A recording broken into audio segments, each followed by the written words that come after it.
So please welcome and giving her a big round of applause. My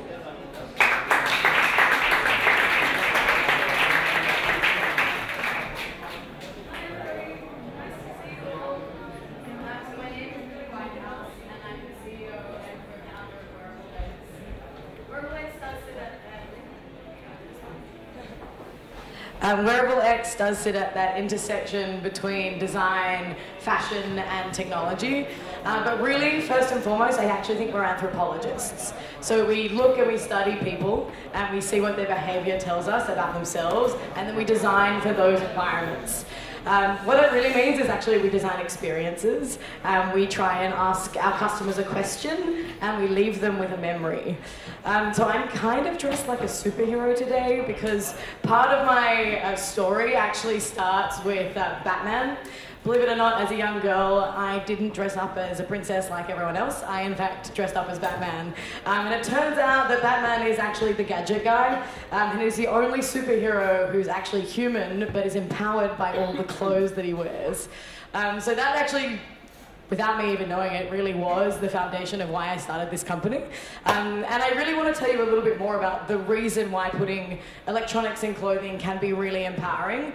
So I'm going to show you a little video first and foremost. We experience our world through our senses. Sound. Sight. Touch. Touch defines the boundaries of our bodies and connects us to our surroundings. Warmth. Texture. Movement. Your senses can ground you or transport you. What if a song played out across your body? What if every touchdown touched you? What if your skin helped you stay mindful of yourself? We're creating a universal language that connects us through our skin. We're tapping into a primal part of the human experience, reimagining our oldest way of knowing ourselves, each other, and our world. Change is happening. Can you feel it? So that's kind of the why we started. And I think we all agree at this point in time that porn really started the internet.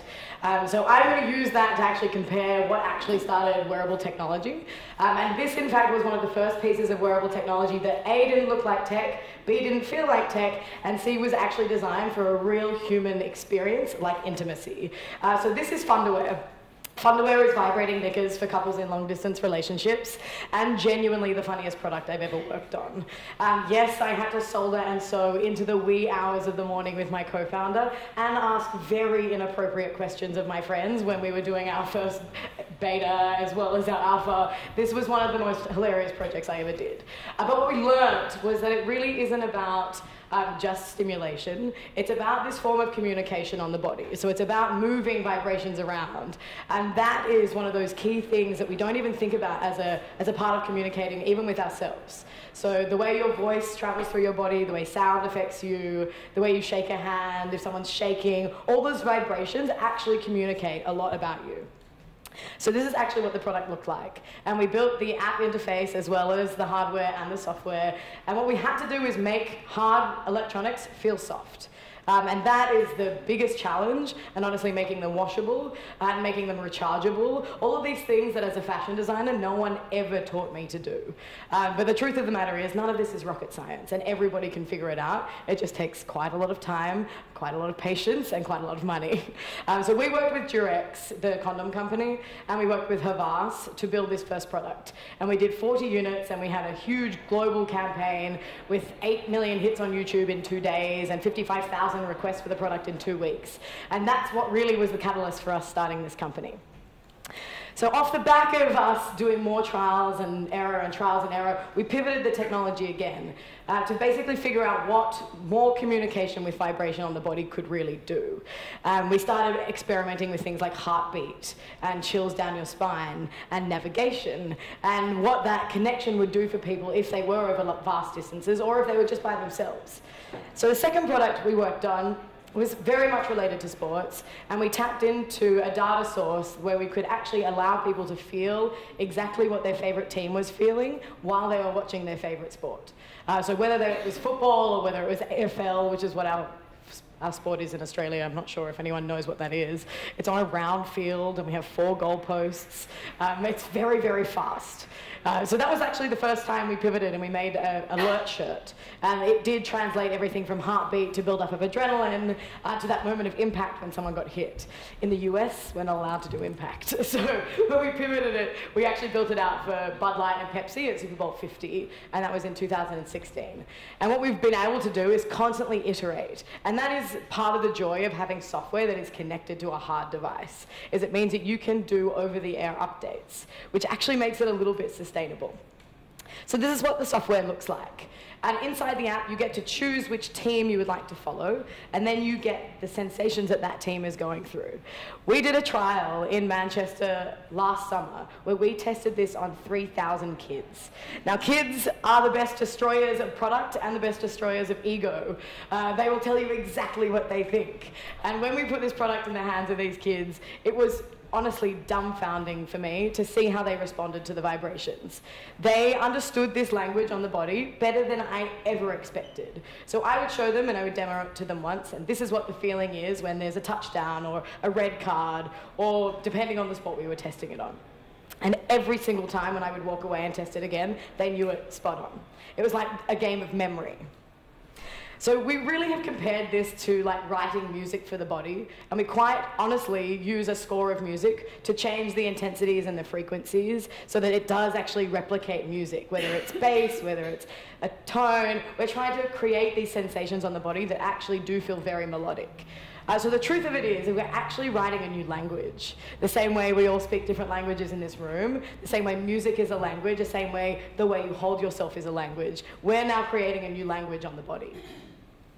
So these are the key things that I've learned in building these products. And I've now built 4 different sets of products, some prototypes, some hacky, some Frankenstein-looking things, and others to be like really beautiful, well-polished, washable, fabulous experiences.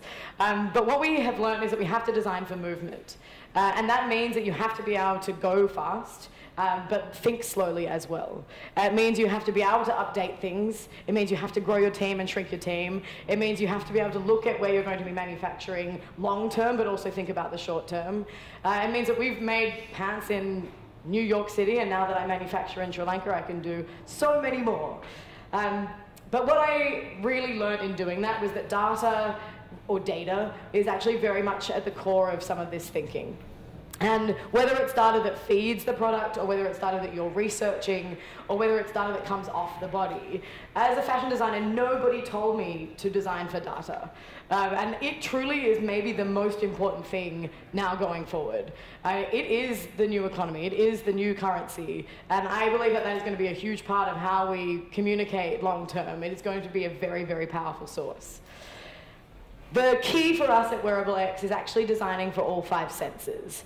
And I truly believe that's what was missing from a lot of the quantified self devices that have existed. So whether it's your activity tracker that sits on your wrist, or whether it's your heart rate monitor, they truly weren't thinking about the 360 degrees of what this experience looks, feels, smells, and tastes like.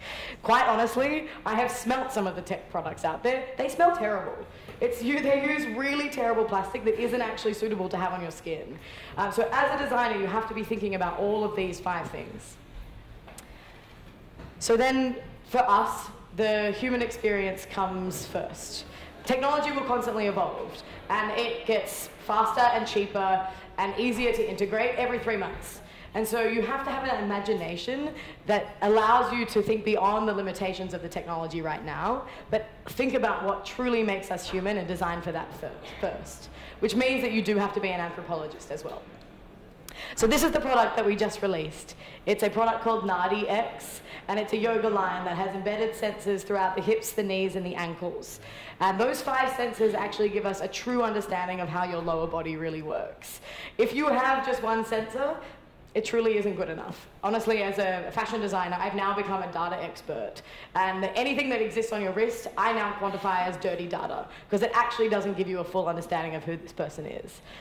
So what this product does is it has complexity and it has a sense of humor. Our nickname for this product is it's a yoga instructor in your pants.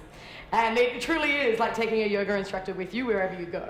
It allows you to have a true yoga flow and the touch of the instructor, just to give those subtle vibrations as to where you should focus your attention. I'm going to skip this little video because I think it's a little bit long. This is what our software looks like. There are 3 different entry points into the app. And you can be a beginner and want to learn a step-by-step go into yoga for the first time. Or you could be an intermediate person who actually practices yoga regularly at a studio, and you want to take this in, but have that extra little adjustment, that superpower. Or you actually could just be practicing at home because you're a pro. We realized that in designing somewhat invisible technology, we created our own worst enemy. This is something, am I losing this? Truly challenging about making something that isn't really obvious, is that you need to stand out on a rack. You need to have a point of difference. So we've now had to really look at how we retail in a really new and experiential way. It's not enough for us to sit on a rack next to Lululemon. We truly are a magical product, and we need the experience around what we do to sell the magic of what we can do. So Nadi X only launched a couple of months ago. It's one of the first ever yoga lines that has embedded sensors. If you are interested in designing wearable technology, if you're interested in learning more about electronics, truly the best thing you can do is ask questions. Ask questions of everyone around you. These technologies are evolving really quickly. But Intel and Qualcomm, they are building chips faster than you can imagine. And you can have access to them if you just ask the right questions. We personally wanted to own the full experience. So we have built the hardware, the software, and the apparel all ourselves. And we finally got a manufacturing partner in Sri Lanka, and now we are scaling. But thank you so much for listening, and I hope you have a lovely day.